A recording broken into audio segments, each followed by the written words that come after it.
kita semua yang hadir husnul khatimah, dan mudah-mudahan orang tua kita yang telah mendahului Allah tempatkan di tempat terbaik di sisinya. Allah terima amal ibadahnya, Allah kumpulkan bersama orang yang saleh. Untuk orang tua kita yang masih hidup, sehat, kuat, husnul khatimah, amin ya rabbal alamin. Kata baginda Nabi Muhammad sallallahu alaihi wasallam di dalam satu hadis, an Ibn Abbas qala Rasulullah sallallahu alaihi wasallam, laisa minna man lam yarham saghirana wa yuwaqqir kabirana wa ya'mur bil ma'ruf wa yanha 'anil munkar.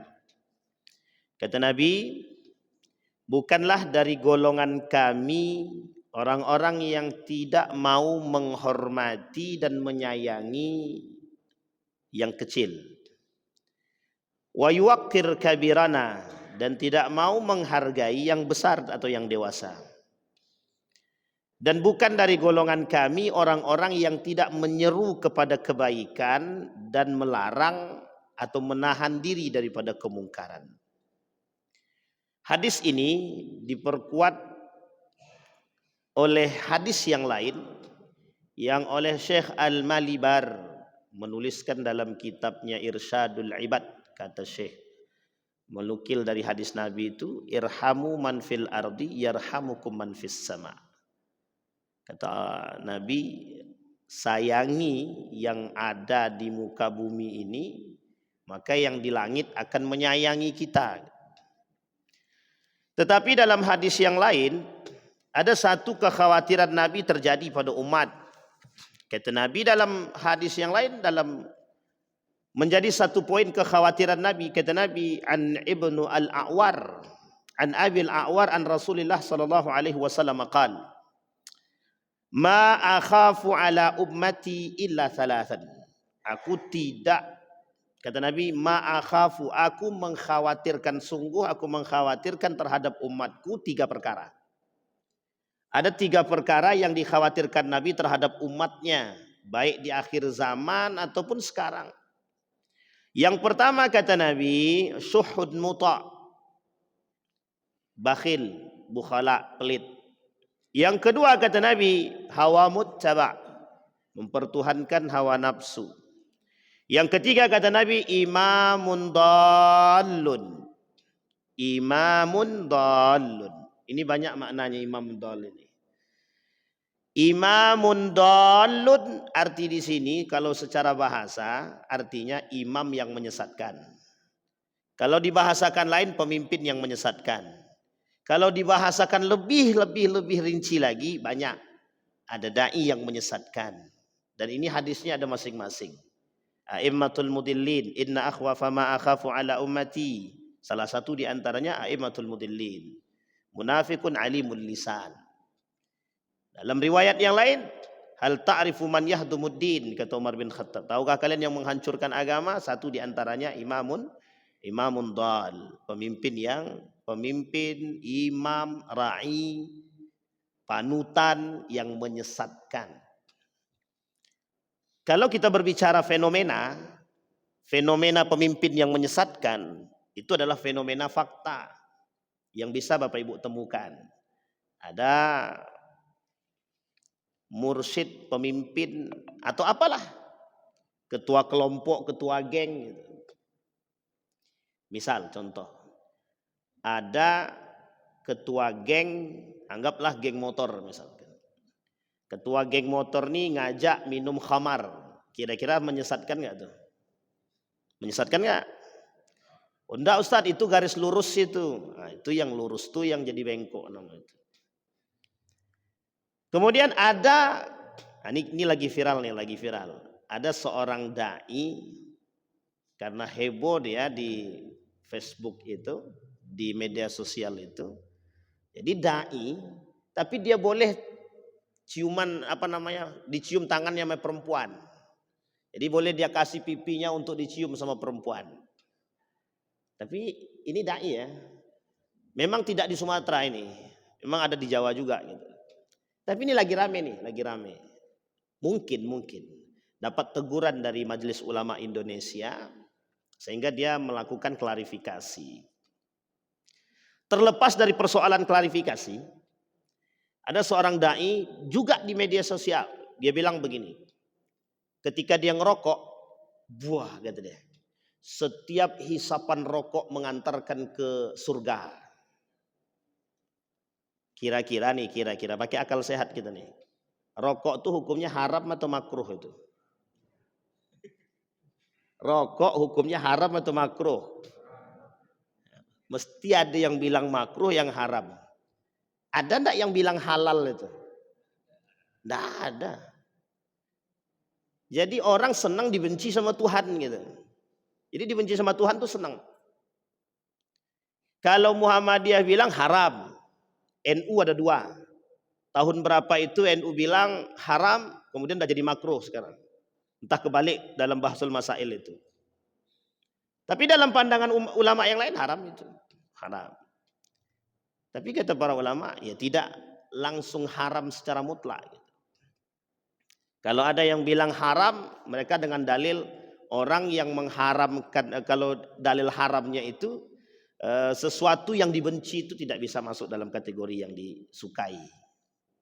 Sama istilahnya jengkol. Kenapa orang kata jengkol itu? Jengkol itu haram apa makruh? Tidak ada yang bilang halal kan? Halal apa haram atau makruh gitu. Karena pilihannya cuma dua itu kan, haram atau makruh gitu. Jengkol itu makruh atau haram. Bawang putih, bawang merah halal haram atau makruh kan gitu. Jadi ada dampak. Ini sebenarnya kemakruhan dan keharaman itu bukan terletak pada itunya, termasuk persoalan rokok dan lain sebagainya. Sama halnya istilahnya itu minyak wangi yang ada alkoholnya. Bapak Ibu pakai untuk sholat, haram apa makruh? Tidak ada mubahnya di situ. Sehingga orang berbeda pendapat tentang makna, tentang hukum memakai minyak wangi. Nabi bilang kalau memakai minyak wangi yang ada bau, ada ininya, ada alkoholnya nggak boleh sholat. Tapi pertanyaannya yang seperti apa yang dimaksud itu? Nah, itu kemudian ikhtilaf lagi, terjadi perbedaan pendapat. Dan alkohol itu banyak macamnya. Ada alkohol untuk minuman, ada alkohol untuk obat-obatan, ada alkohol untuk minyak wangi. Dan itu beda-beda. Ketiga-tiga ini punya hukum sendiri-sendiri. Alkohol untuk minuman, mau banyak mau sedikit haram. Alkohol untuk minyak wangi, debatable, para ulama ikhtilaf. Alkohol untuk obat-obatan, pembersih obat-obatan, dimubahkan. Kan begitu. Dan ini ikhtilaf. Nah sama dengan jengkol. Kalau jengkol, orang yang suka jengkol dikata mubah. Kata orang yang benci dengan jengkol haram kata dia. Jadi sesuai dengan kepentingan gitu. Jadi kayak hukum seperti hukum titipan gitu.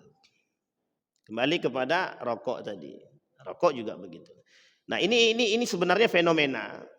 Yang kita ingin katakan adalah imamun dolnya tadi. Pemimpin atau imam, orang yang jadi panutan tapi menyesatkan gitu.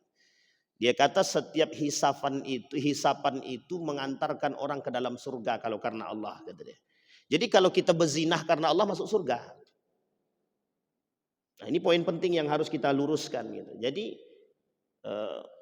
jangan ngasal dalam beragama sehingga menyesatkan orang. Nah, inilah yang disebut dengan imamun dhalun, pemimpin atau imam atau orang yang mengetahui atau panutan yang menyesatkan. Dan panutan yang menyesatkan seperti ini itu sudah diprediksi Nabi. Dan Nabi bilang di akhir zaman kelak banyak orang-orang yang menyesatkan. Nah ini poinnya Pak. Kata Nabi dalam hadisnya banyak di akhir zaman itu orang-orang menyesatkan. Mengerti agama tapi menyesatkan. Nah ini masalah nih. Masalahnya adalah mengerti agamanya banyak sedikit menengah. Ini poin penting. Sehingga mohon maaf, jangan karena pengetahuan kita yang lemah kita mengeluarkan fatwa. Akhirnya menyesatkan orang. Siapapun di antara kita. Makanya kata seorang ulama itu yang paling aman dan tepat itu adalah ketika Anda berbicara, kemukakan pendapat siapa daripada kalangan para ulama. Biar Anda nggak ngaco. Makanya jangan salah ketika ada orang tiba-tiba keluar kemudian mengeluarkan fatwa. Inilah yang disebut dengan imamun dhalun. Contoh yang lain, Kasus yang kemudian di media juga.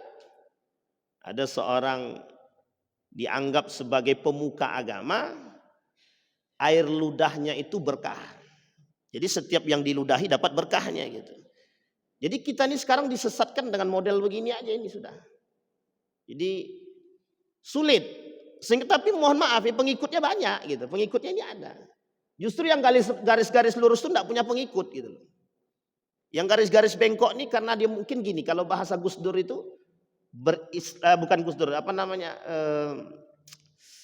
MH Ainun Najib Cak Nun itu Islam garis lucu katanya. Islam garis lucu. Lucu, Pak. Memang betul lucu. Dan itu kita temukan sekarang gitu. Kok tidak kita temukan pada dahulu gitu. Kenapa kok sekarang? Nah, ini yang tadi pagi kami sampaikan bahwa dha'ful ilmi atau raf'ul ilmi. Dicabutnya ilmu, yathbutul jahlu, tersisa orang-orang bodoh. Orang-orang bodoh ini diklasifikasi oleh para ulama. Satu, memang tidak punya ilmu. Yang kedua, tidak punya ilmu tapi sok punya ilmu. Yang ketiga, punya ilmu tapi pura-pura tidak berilmu.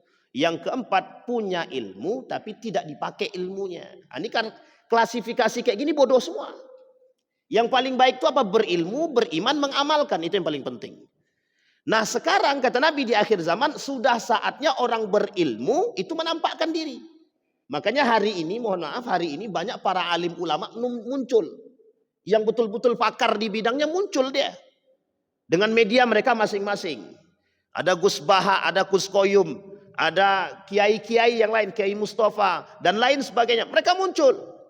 Kenapa? Karena kata Nabi di akhir zaman itu kesesatan merajalela. Kalau orang pintar berilmu beriman tidak muncul, kesesatan makin jadi. Nah, sama istilahnya ketika kita kembalikan ke poin yang ingin kita bahas. Itu kata Nabi dalam hadisnya begini. Kelak kata Nabi, mereka salah satu bentuk kesesatan para imam itu la yungkiru al munkar. Mereka tidak mengingkari kemungkaran. Para imam tidak mengingkari kemungkaran. Para pemimpin tidak mengingkari kemungkaran. Kalau sekarang ini mengingkari kemungkaran atau tidak? Masih mengingkari, tapi tetap dilakukan. Itu aja bedanya. Yang nanti akan terjadi itu poin kedua. Tidak mengingkari kemungkaran. Kalau sekarang tahu itu kemungkaran tapi dikerjakan. Itu sekarang. Nah tahapan berikutnya, kemungkaran yang tadi tidak diketahui, tidak diakui sebagai kemungkaran. Justru dianggap sebagai hal yang biasa. Nah poin ini nanti akan sampai. Makanya bahasa Nabi dalam hadisnya, la ya'riful khaira. Mereka tidak paham dengan kebaikan. Bukan berarti mereka tidak tahu kebaikan itu ada. Tapi mereka tahu kebaikan tidak mereka lakukan. Nah ini yang poin penting. Maka bahasa Nabi, imamun dhalun. Pemimpin yang menyesatkan. Bahasa imamun dhalun ini itu sebenarnya bahasa sederhana. Kalau kita istilahkan seorang imam, kita ambil contoh yang tadi, Pak Imam kita. Ketika Pak Imam baca Al-Fatihah, semua tenang. Ketika kalimatnya waladhdallin, semua bilang amin gitu. Itu kan dalam lisan. Ada enggak realisasinya dalam kehidupan amin tersebut? Kalau kita bahasakan, ada enggak yang seutuhnya percaya dengan perkataan imam kita tadi? Ketika nafsu yang berbicara, ketika bertolak belakang dengan kepentingan pribadi kita masing-masing, apa kita kata? Imam itu tidak selesai. Ini ilustrasi Pak, ilustrasi sederhana. Dalam sholat kita manutun bil imam, kita mengikuti imam itu. Apa kata imam kita ikuti. Ketika imam berdoa kita aminkan. Tapi itu realisasinya dalam lisan. Dalam praktiknya tidak.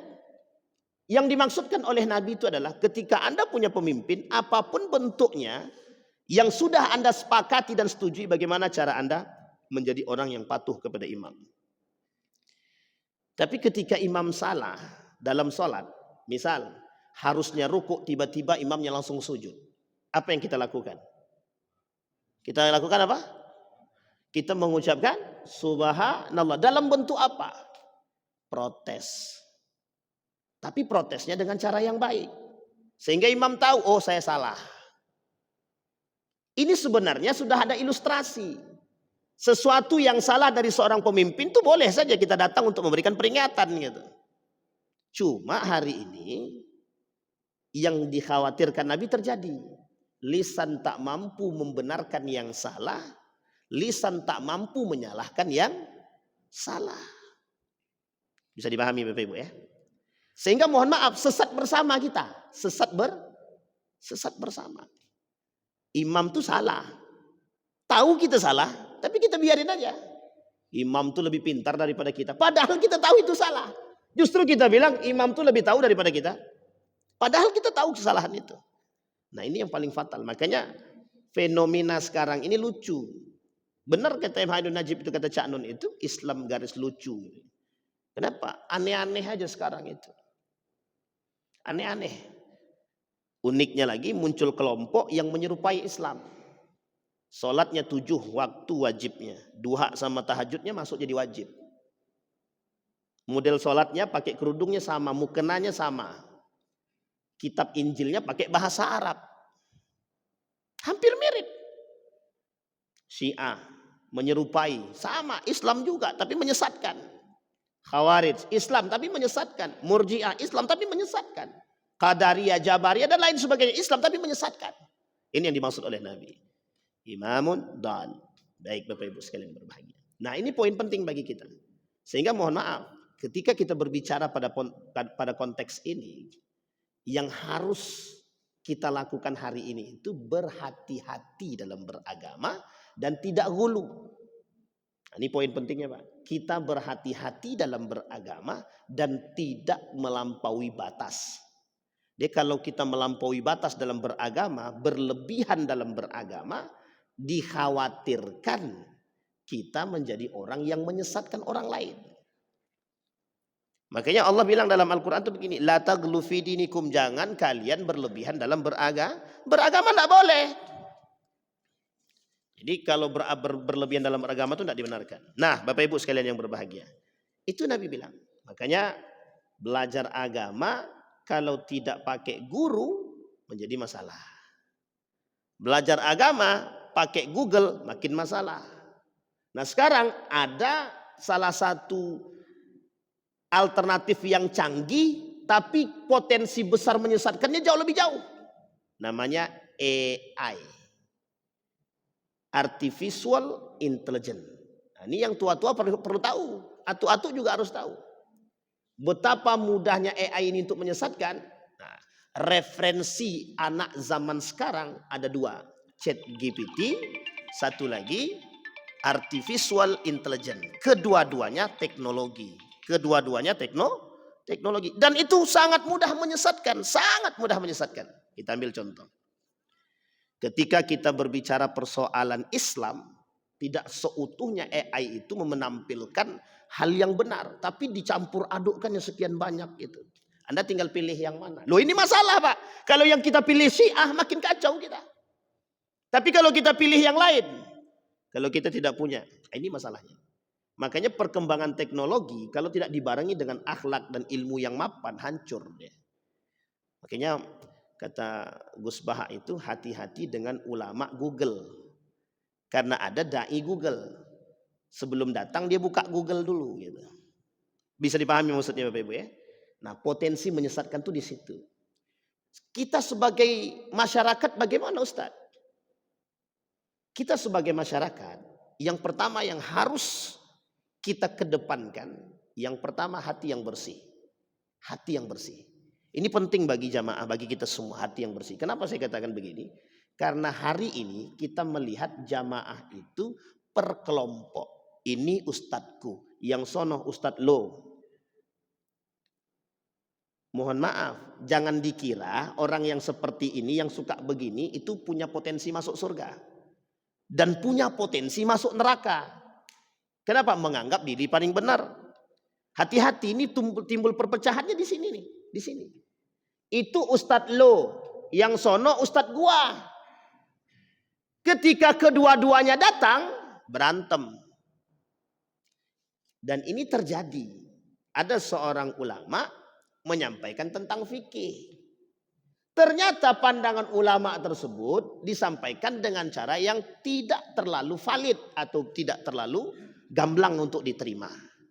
Sehingga kalau bahasa kita ini ngambang. Kita ambil contoh, ini kasus barusan tadi sore nih. Tadi sore kasusnya tadi begini. Ada jamaah bilang, Ustadz, bingung saya Ustadz zaman sekarang nih, katanya. Entah mana yang betul, katanya. Apa begitu Bu? Saya bilang.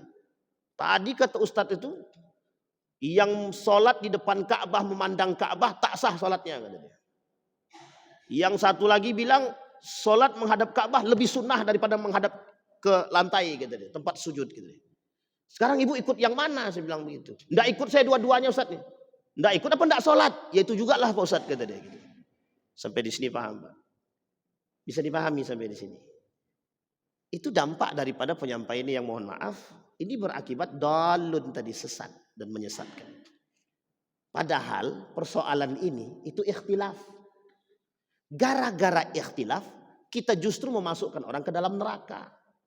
Dan kita katakan bahwa ini tidak sah dan ini ditolak. Padahal mau menghadap ke bawah, mau hadap kiblat, kedua-duanya benar. Coba bayangkan. Kasus suami istri mau cerai hanya gara-gara lutut sama tangan duluan. Dalam sujud, ketika mau sujud itu dari i'tidal. Ini mana duluan? Habis ruku i'tidal, habis i'tidal dia mau sujud. Mana duluan? Lutut duluan atau kaki duluan? Maaf, lutut duluan atau tangan duluan? Bapak Ibu pilih mana? Tangan duluan atau kaki duluan? Datang suami istri ke rumah, Pak, kami mau cerai Ustaz, kata dia. Kenapa cerai? Suami aku tidak sunnah, kata dia. Astagfirullahaladzim.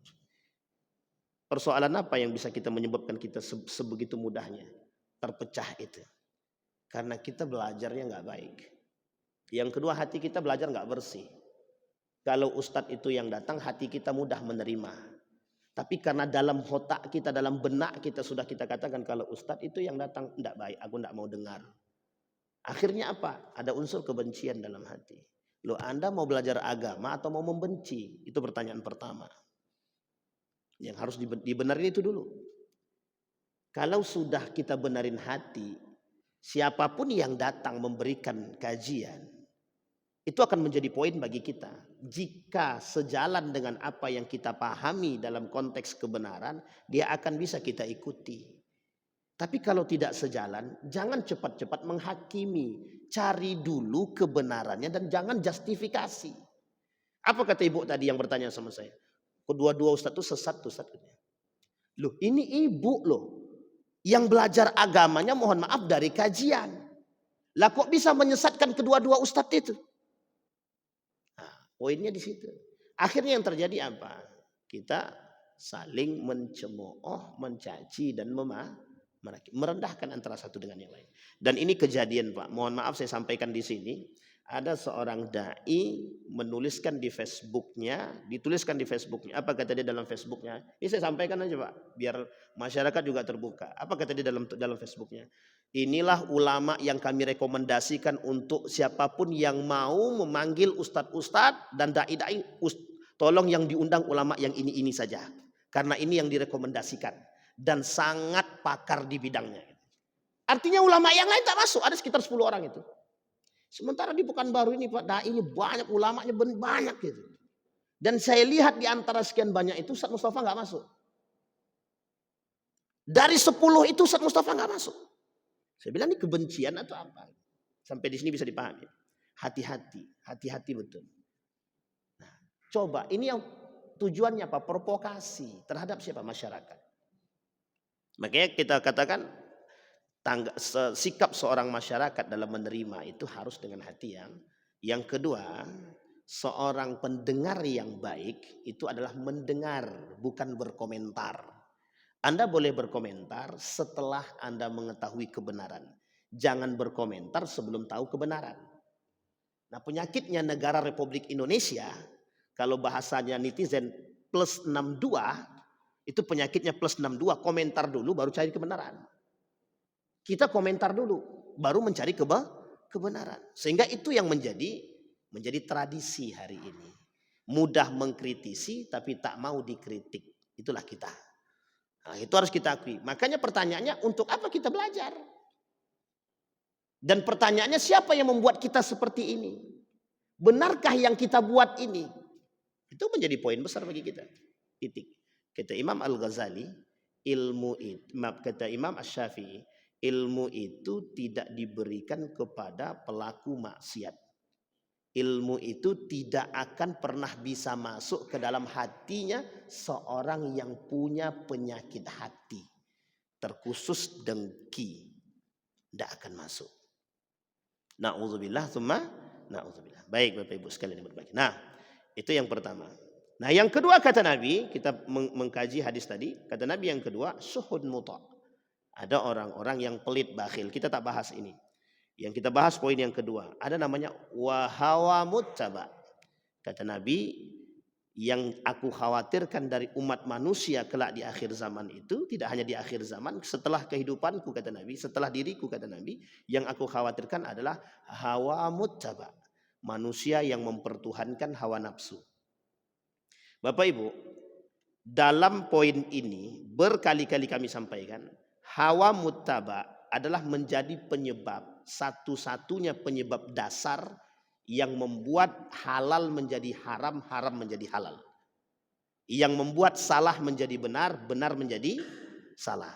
Itu adalah syahwat. Hawa nafsu. Hawa muttaba. Kita kaitkan dengan hadis yang tadi kita sampaikan. Kata Nabi dalam hadisnya, irhamu man fil ardi yarhamukum man fis sama. Kalian, kata Nabi, sayangi orang-orang yang ada di muka bumi ini. Niscaya Anda akan disayangi oleh penduduk langit. Tapi dalam hadis yang lain Nabi tak bilang begitu. Kata Nabi, laisa minna man lam yarham saghirana wa lam yuwaqqir kabirana. Kata Nabi, tidak dari golongan kami orang-orang yang tidak mau saling menyayangi, itu tak mau. Tak dari golongan kami. Kata Nabi, yang tidak dari golonganku itu cuma dua. Satu, orang kafir musyrikun. Yang kedua, orang muslim tapi tidak diakui oleh Nabi. Jangan sampai kita ini muslim tapi kita tak diakui. Salah satunya adalah kita yang suka membenci. Orang yang suka membenci sesama muslim berarti dia tak disayang sama Nabi. Tapi Ustaz, tidak ada tapi-tapi. Tidak ada tapi. Apalagi kebencian hanya karena perbedaan pendapat yang sifatnya ikhtilaf. Tapi kalau kami urusannya agama, kalau dia membenci kita, kalau dia menyerang kita, kita serang. Kalau dia membenci kita, kita tak perlu membenci. Ini konteks yang diajarkan oleh Nabi kepada kita. Ustaz, ada orang yang tidak suka dengan kami. Muslimkah dia? Muslim. Anda tidak diperintahkan untuk membenci mereka. Bisa tidak kita seperti itu? Berat Ustaz? Ya, kalau seandainya mudah semuanya masuk surga. Makanya pintu neraka juga terbuka. Bukan hanya pintu surga. Pintu neraka terbuka untuk siapa? Untuk mereka yang dijanjikan. Satu kata Nabi, ada tiga kata Ibnul Qayyim al-Jauziyah. Pintu surga itu tiga yang dibuka. Melalui jalur syahwat, melalui jalur subhat, melalui jalur adamu ta'atillah. Tidak taat kepada Allah. Yang paling banyak yang mana? Nomor dua. Syahwat. Syahwat itu ada tiga. Syahwatul faraj. Syahwat zina. Kemudian syahwatud dunia. Syahwat hawa nafsu dorongan dunia. Yang ketiga syahwatud din, syahwat beragama. Tiga-tiga ini mendorong orang masuk dalam neraka. Pintu menuju neraka kata Ibnul Qayyim al-Jauziyah tiga ini. Subhat masuk, syahwat iya, tidak taat kepada Allah iya. Di antara syahwat tadi ada tiga lagi. Syahwat agama, syahwat zina, syahwat dunia dan lain sebagainya. Nah sekarang kita coba kuliti dalam syahwat. Tidak usah pada syahwat faraj, tak usah. Tidak usah pada syahwatud din. Tapi kita masuk pada syahwatud dunia. Hawa nafsu, dorongan dunia. Berapa banyak orang yang berkhianat kepada saudara sendiri hanya demi dunia. Makanya bahasa Nabi, laisa minna man lam yarham saghirana wa lam yuwaqqir kabirana. Tidak dari golongan kami orang-orang yang tidak mau menyayangi baik tua ataupun muda. Yang tua menyayangi yang muda. Yang muda menghormati yang tua. Sekarang kita lihat kasusnya sekarang. Ini kasus nyata. Anak sekolah bisa buat bom meletus di sekolah. Yang diledakkannya sekolah. Pertanyaannya di mana adabnya? Di mana rasa kasih dan sayangnya? Tak ada. Guru bisa dipenjarakan. 2 orang kasus belum selesai sampai hari ini. Pertanyaan kita, di mana letaknya? Dan apa yang salah? Itu kan poin penting bagi kita hari ini. Dulu Bapak Ibu, saya pernah ngajar di salah satu sekolah di Yogyakarta. Hari ini saya masuk sekolah, itu saya temukan seorang guru terpapar di rumah sakit. Habis ditusuk muridnya. Coba bayangkan. Dan uniknya sekolah itu sekolah Islam. Sekolah Islam. Gurunya masuk rumah sakit gara-gara ditusuk muridnya. Nah kalau sekarang kasus itu ada, itu tahun 2017. Sekarang tahun berapa? 2025. Pertanyaan kita di tahun 2025, lebih parah atau lebih ringan daripada yang sebelumnya? Parah. Ketika itu media tidak sefamiliar sekarang. Loh kalau sekarang? Pertanyaannya adalah kita kembalikan. Mengapa Nabi katakan dengan penekanan laisa minna man lam yarham saghirana wa lam yuwaqqir kabirana? Karena ada kaitan dengan ayat dengan kalimat selanjutnya kata Nabi. Wa ya'muru bil ma'ruf wa yanha 'anil munkar. Tidak dari golongan kami orang yang tidak menyeru orang lain untuk melakukan kebaikan dan menahan diri dia daripada kemungkaran. Sekarang kita kembalikan kepada diri kita. Seberapa sering kita mengajak orang melakukan kebaikan? Seberapa sering? Itu harus jujur kita pada diri kita sendiri. Hidup kita 70 tahun, berapa kali kita ngetok pintu rumah saudara kita untuk kita ajak sholat? Berapa sering kita mengetok pintu rumah saudara kita untuk mengajak dia sholat? Baik saudara kandung, saudara sepupu, dan semua saudara se-Islam. Gak ada kan? Itu yang bisa jawab Bapak Ibu sendiri kan? Yang kedua, seberapa sering kita menahan orang-orang untuk tidak melakukan kemungkaran? Seberapa sering? Makanya kata Nabi ad-din an-nasiha. Ini poin penting Pak, dipelajari oleh para ulama. Ad-din an-nasiha. Agama itu nasihat. Buat siapa? Lillahi, bagi Allah. Wali kitabihi, bagi kitabnya. Wali rasulihi, wali ammatil mursalin. Wali a'immatil mursalin wa ammatuhum. Bagi para nabi, bagi para rasul. Bagi siapa? Bagi seluruh para imam, para ulama, dan kita semua. Nasihat untuk kita. Nah pertanyaannya adalah, mengapa kita tidak bisa memberikan nasihat kepada orang lain? Makanya bahasa sekarang itu, ini poin penting dalam perang pemikiran yang harus Bapak Ibu camkan. Jangan dipakai lagi kalimat ini, tolong jangan dipakai. Masalah ibadah itu masalah pribadi masing-masing. Tidak usah dipakai lagi. Yang kayak gini nggak usah dipakai lagi. Sudah saatnya kita soleh bersama, bukan soleh sendiri-sendiri. Karena soleh sendiri belum tentu bisa masuk surga. Tapi kalau solehnya berjamaah, itu sudah ada jaminan pintu surga terbuka mudah. Tinggal Bapak Ibu pilih. Kenapa saya katakan begitu? Hari ini yang kita butuhkan soleh berjamaah, bukan sendiri. Orang lebih mementingkan, tidak usahlah kita pikirkan itu urusan mereka. Mau ibadah dia mau tidak urusan kita. Yang penting kita selamat. Belum tentu Anda selamat. Ketika Allah tanya, Ridwan, sudah kau amankan orang yang ganja di samping rumahmu? Pernah kau nasihati? Kita jawab, enggak pernah ya Allah. Nah, jangan kau masuk surga dulu.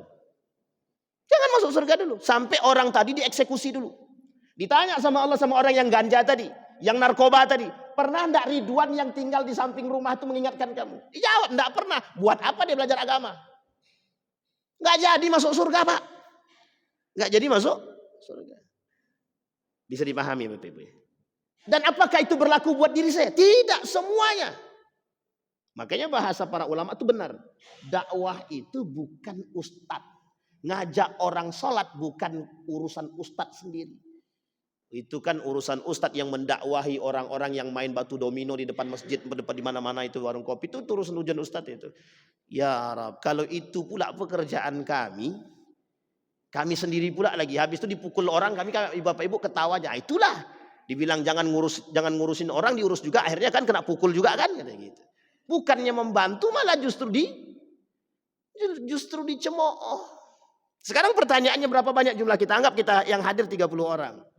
Seberapa sering, enggak usah seberapa sering, berapa kali kita ngingatin orang yang nongkrong di depan masjid, yang sedang ngopi dan lain sebagainya, main batu domino, kita ajak ke sholat? Mungkin hampir tidak ada. Itu jamaah tablik sudah ngajak jamaah tablik. Ini tidak ada urusan dengan jamaah tablik Pak. Ini urusannya dengan kita semua.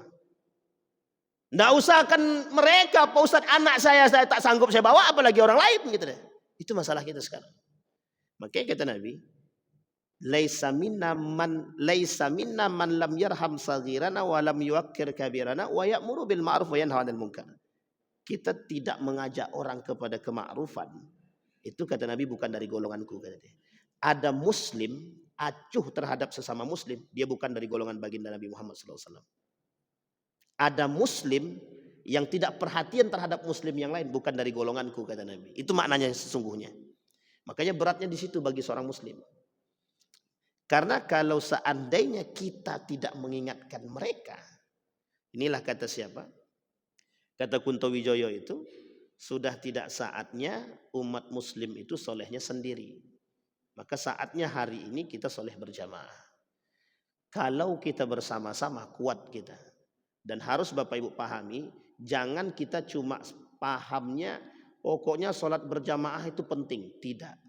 Tapi kekuatan Islam itu terletak pada seberapa kuatnya jamaah itu melaksanakan sholat berjamaah. Satu. Yang kedua, seberapa perhatiannya mereka setelah mereka melaksanakan sholat jamaah itu. Kami rame soft di masjid kami Ustaz. Alhamdulillah. Rame Ustaz. Tapi di samping masjid Bapak Ibu masih ada yang zina. Terus buat apa sholat jamaah yang banyak di masjid itu buat apa? Kalau di sampingnya masih ada jualan khamar.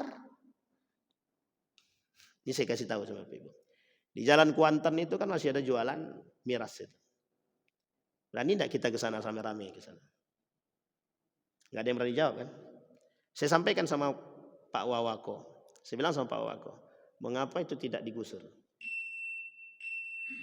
Pernah sampaikan kepada salah seorang ulama, saya bilang mengapa itu tidak digusur? Jualannya terang-terangan itu. Jualannya terang-terangan. Pertanyaan mengapa? Sampai di sini paham ya? Kalau dia cuma sendiri, oke, dia lemah. Tapi mengapa dia tidak ajak semua umat muslim? Kumpulkan Majelis Ulama Indonesia, organisasi Islam yang ada di sini, ajak. Pertanyaannya, mau atau tidak? Itu saja. Jadi jangan sampai kita menjadi orang yang yungkiru al-munkar. Maaf, la yungkir al-munkar. Kita tidak mengingkari kemungkaran. Atau kita tahu kemungkaran tapi mohon maaf kita berpotensi terjebak dalam kemungkaran itu. Nah, ini yang kemudian yang harus kita perhatikan. Nah, apa dasarnya hawa muttaba? Nafsu yang diperturutkan. Nafsu ini siapa? Syahwat.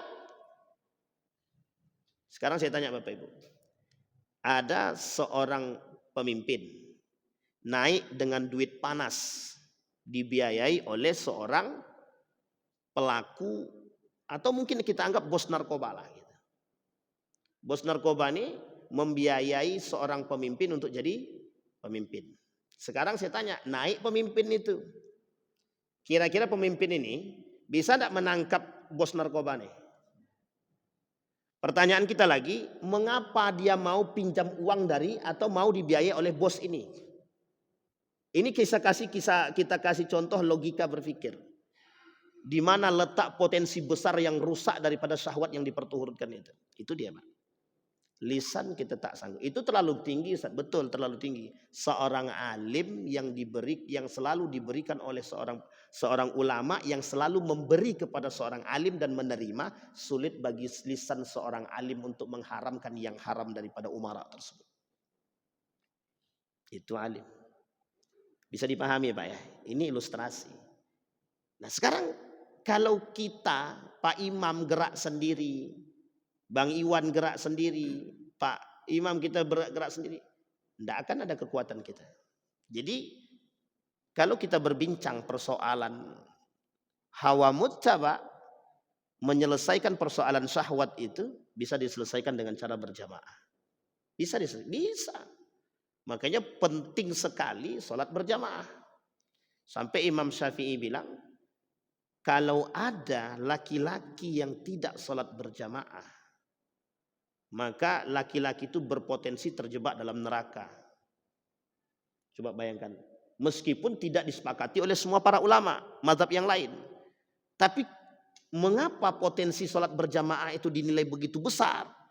Karena mohon maaf, untuk mengatasi persoalan kemungkaran itu bisa diatasi dengan berjamaah. Sampah itu bisa kita bersihkan dengan sapu lidi yang jumlahnya banyak. Kalau satu aja sapu lidinya, satu aja lidinya, maka kita kewalahan membersihkannya. Tapi kalau semua lidi kita jadi satu, kira-kira kuat atau lemah? Itu yang kita butuhkan sekarang. Kita paham ilustrasi ini, kita paham kiasan ini, tapi sama sekali sampai hari ini kita tidak melakukan kiasan itu. Makanya mohon maaf, justru kita membuka ruang bagi orang-orang untuk memecahkan kita. Dorongannya apa? Syahwat. Dorongannya apa? Hawa nafsu. Bisa dipahami Bapak Ibu? Baik, ini baru satu dalam 3 yang mengajak, yang mengantarkan kita ke neraka. Yang poin keduanya adalah syahwat. Dalam poin syahwat itu baru satu kita bahas, yang disebut dengan syahwatud dunia. Belum syahwat faraj, belum syahwat din, yang juga berpotensi besar membuat penyimpangan agama yang terjadi dalam diri kita. Maka kita kembalikan sebelum kita tutup Bapak Ibu, kita kembalikan kepada hadis Nabi. Laisa minna man lam yarham saghirana. Pertanyaannya adalah, apa mungkin seorang mukmin bukan muslim, ingat ya, apa mungkin seorang mukmin mencelakai saudara dia sendiri? Itu pertanyaannya. Titik.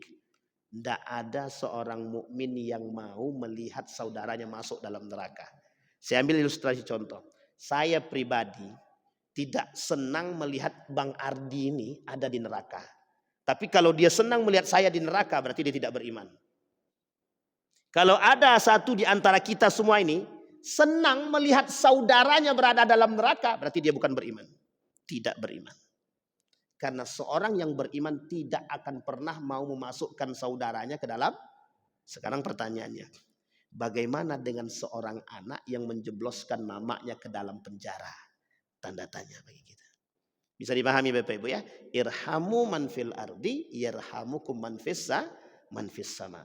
Jadilah manusia yang betul-betul pemaaf, yang betul-betul penyayang, sehingga bagaimana Allah memberikan sehingga Allah memberikan potensi yang besar kepada kita untuk mendapatkan kasih dan sayangnya.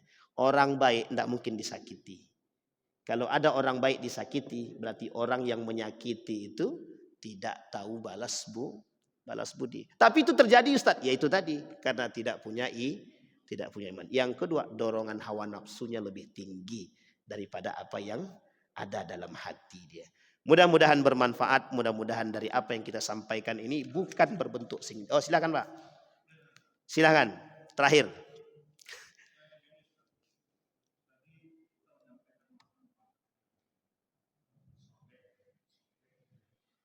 Soleh berjamaah ya, oke.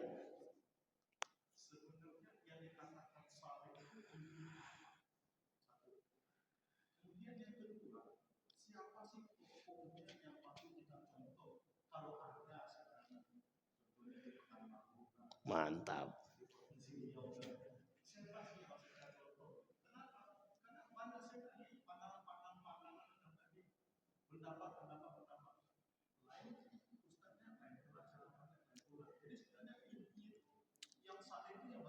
Baik. Pertanyaannya berat dan cenderung untuk subjektif. Tapi tidak masalah. Yang pertama, soleh itu bagaimana? Kata guru saya, iman, ilmu, amal. Iman, ilmu, amal. Ada orang beriman tapi tak berilmu, cenderung untuk disesatkan. Ada orang berilmu tapi tidak beriman, menyesatkan. Tadi disesatkan, ini menyesatkan. Berarti yang paling komplit yang mana? Ilmu, iman, amal. Ada orang berilmu dan beriman tapi tak mengamalkan.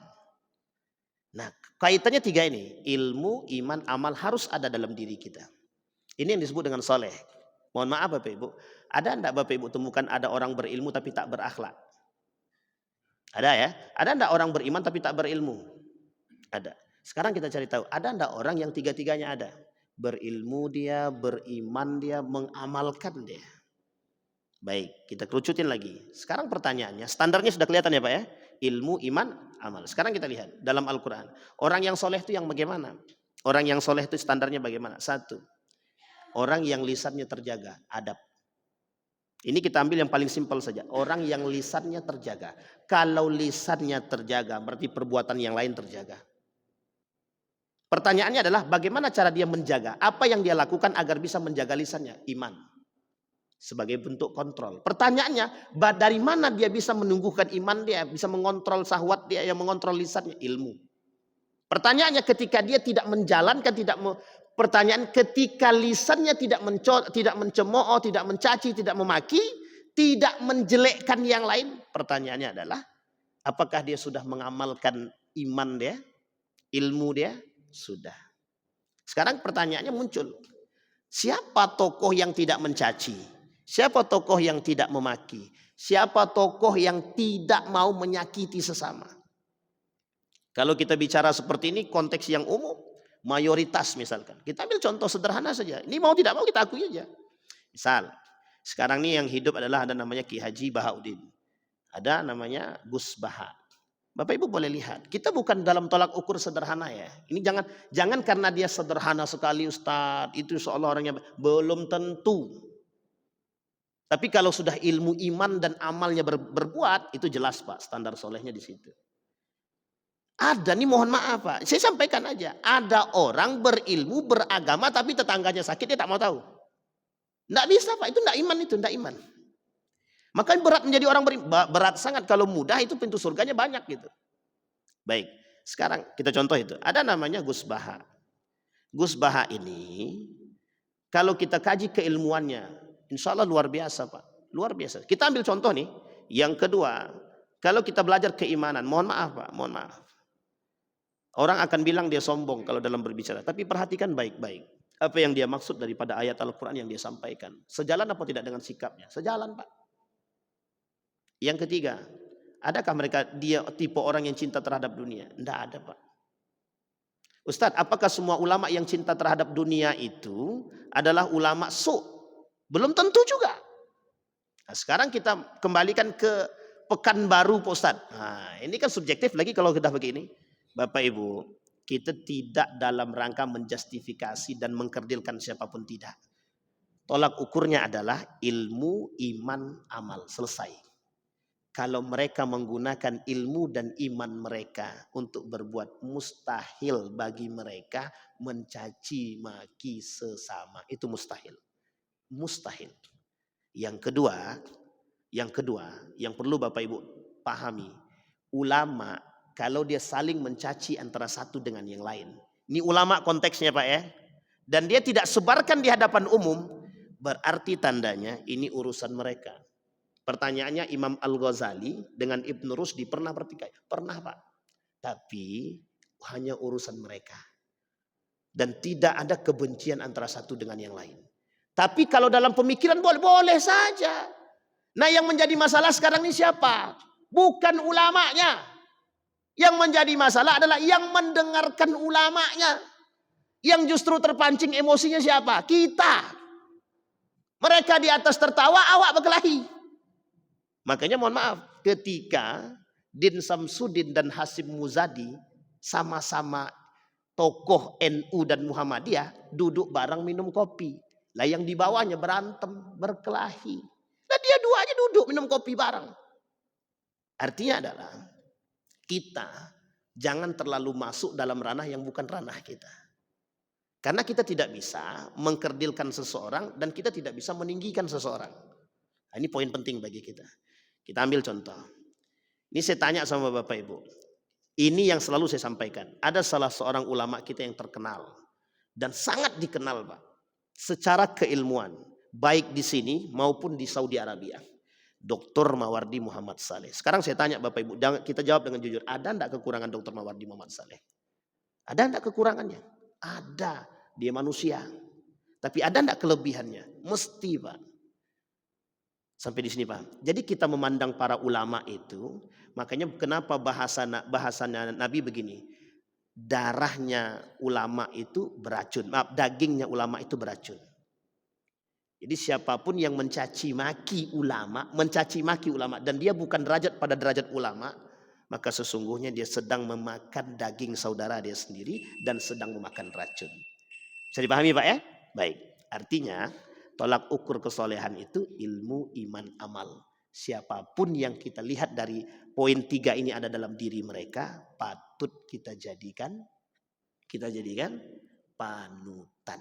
Jangan kita yang ikut-ikutan membenci. Kalaupun bisa kita mendamaikan itu lebih baik.